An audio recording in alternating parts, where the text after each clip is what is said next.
एक तरफ हमज़ा शहबाज हैं, दूसरी जानिब आलिया हमज़ा हैं। मुकाबला वही, हमज़ा शहबाज किस तरह से पैसों के ज़रिए इंतखाबी मुहिम चला रहे हैं, और हमने वीडियोस देखी हैं कि आलिया हमज़ा किस तरह से दबे लफ्ज़ों में सिर्फ अपना मैसेज जेल से जब निकलती हैं तो थोड़ा सा सिर्फ वीडियो रिकॉर्ड होती है उनकी और सामने आता है कि जी मुझे वोट डालिए।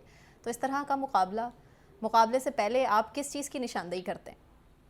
सना देखें, इस वक्त जो है आम इंतखाब जो हैं उसमें 15 दिन रह गए हैं बाकी, और सारी जमातें जो हैं वो सियासी जलसे कर रही हैं और अपना अपना बयानिया जो है और मंशूर जो है वो लेके आवाम के पास जा रही हैं।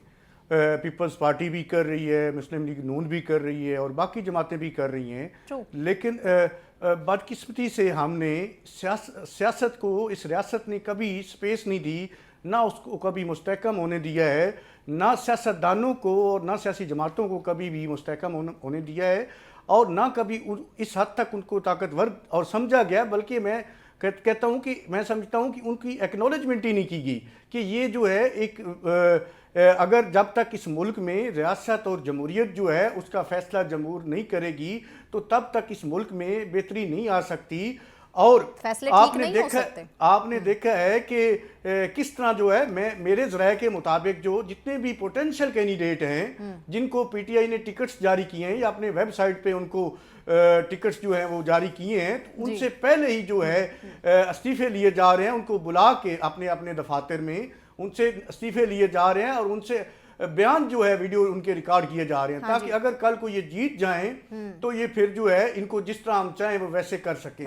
पुरानी रिकॉर्डिंग की जा रही है और आप देख रही हैं कि तकरीबन जो है 3200 के लगभग जो है इस वक्त आज़ाद उम्मीदवार हैं पाकिस्तान में इलेक्शन में जी। ये तो आप देखें तो 1985 में जो आज़ाद उम्मीदवार जिन्होंने इलेक्शन कंटेस्ट किया था वो भी इतने ज़्यादा नहीं थे, इसके आधे भी नहीं थे। 85 का थोड़ा इंतखाब डिफरेंट है, उसमें तमाम जो सियासी जमातें थीं वो नहीं थीं और सारे ही आज़ाद थे। इस दफ़ा ज़रा थोड़ा सा मामला डिफरेंट है। इस दफ़ा एक जमात के पास इंतखाबी निशान नहीं है, उसके उम्मीदवार आज़ाद हैं, लेकिन बाकी जो तमाम जमातें वो अपने अपने इंतखाबी निशान से लड़ रही हैं। तो ये एक थोड़ा सा फर्क है। देखिए एक जमात और उसके कारकुनान जो 10,000 से ज़ायद की तादाद में इस टाइम कैदोबंद की सोबतें भी काट रहे हैं। नौशाद साहब ये भी ऐड कर लीजिए। देखिए सना, जरूर काट रहे हैं, मैं तो आपको ग्राउंड रियलिटी बता रहा हूं। मैंने कब कहा है कि पाकिस्तान तहरीक इंसाफ को ये प्रॉब्लम्स नहीं है? मैं तो कह रहा हूं कि उनको ये मसाइल हैं, लेकिन मैं साथ आपको ये बता रहा हूं इन मसाइल के साथ इंतखाब लड़ने के लिए पीटीआई को मुश्किल है।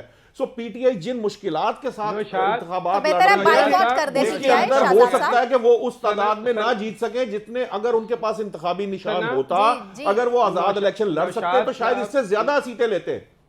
मैं तो यही तो कह रहा हूं। नौशाद साहब बुनियादी तौर पर आपको ये बताने की कोशिश कर रहे हैं कि कायदे आज़म ने जैसे फरमाया था कि जितनी ज्यादा हम मुश्किलात झेलना सीखेंगे तो उतनी ही ज्यादा प्योर कौम बनकर उभरेंगे। जैसे सोना जो है वो कुंदन बनकर निकलता है, तो बुनियादी तौर पर हम पीटीआई को कुंदन बनाने के रास्ते पर चल रहे हैं और यही शहजाद साहब बना रहे हैं। शहजाद कहते हैं हम बना रहे हैं, मेरा ऐसा कोई इरादा नहीं, ना मेरी ऐसी कोई राय है, ना मैं ऐसे बनाना चाहता हूं। ना ये नून लीग की दफा ठीक था, ना पीपल्स पार्टी की दफा ठीक था, ना ही पीटीआई की दफा ठीक है, या आइंदा किसी सियासी जमात के लिए ये ठीक है। ये इंजीनियरिंग ना होनी चाहिए, ना होनी चाहिए थी, ना होनी चाहिए और ना आइंदा होनी चाहिए। सो मेरा तो इसके अंदर कोई पर्सपेक्टिव नहीं। मैं तो आपको सिर्फ इस वक्त के मौजूदा मारूजी हालात की बुनियाद पर अपना तजजिया दे रहा हूं।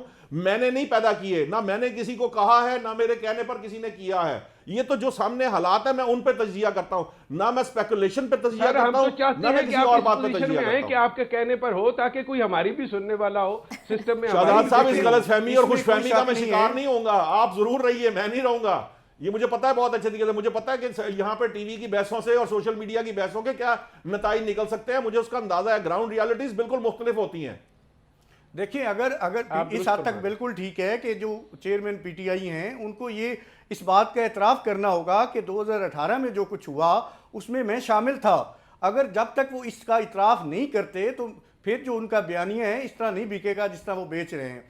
जब तक उन्हें, जब भी कोई अपनी गलतियों से समझता है, उसका एतराफ़ करता है, तो फिर उसकी सिमत दुरुस्त होती है। और अगर अब भी जो है वो सियासतदानों की तरफ आ गए हैं, तो काश के जब सुप्रीम कोर्ट ने ऑर्डर दिया था कि जितनी भी पॉलिटिकल पार्टीज़ हैं सारी मिल के बैठ के कोई डेट तय कर लें और इलेक्शन करवाएं, तब ये सियासतदानों के साथ जो है बैठने के लिए तैयार नहीं थे। और जो है सारे सियासतदान इसको चोर डाकू और लुटेरे लग रहे थे। अब जो है सियासतदान जो है वो ठीक हो गए हैं। एक तो अपने बयानिए की नफ़ी कर रहे हैं, दूसरा जब तक ये सियासतदानों को आपस में मिलके बैठना चाहिए, तब सियासत मजबूत होगी, मुस्तहकम होगी और मुल्क तरक्की करेगा।